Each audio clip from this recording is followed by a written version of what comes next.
এই ঘটনাটি ঘটেছে পাকিস্তানের গিলগিট অঞ্চলে। একজন লোক একটি কবরের পাশ দিয়ে যাওয়ার সময় তার কানে নারী কণ্ঠের চিৎকার ভেসে এলো, আমাকে বের করো, আমি বেঁচে আছি, আমাকে বের করো, আমি বেঁচে আছি।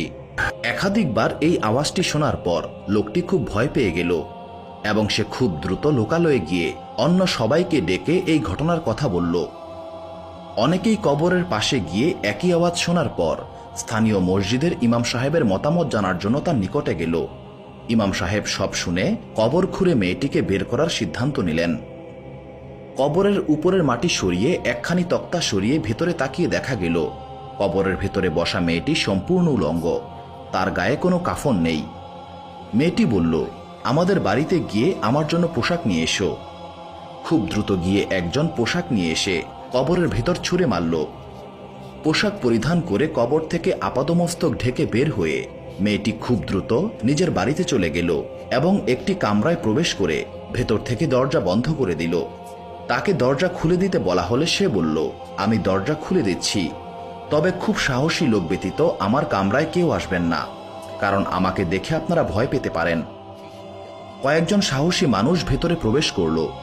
মেয়েটি প্রথমে তার মাথার কাপড় সরালো। দেখা গেল তার মাথায় চুল তো নেই, চুলের নিচে মাথার চামড়াও নেই। এই রকম হওয়ার কারণ জানতে চাইলে সে বলল, বেঁচে থাকার সময়ে আমি মাথার চুল খোলা রেখে পথে ঘাটে চলাফেরা করতাম।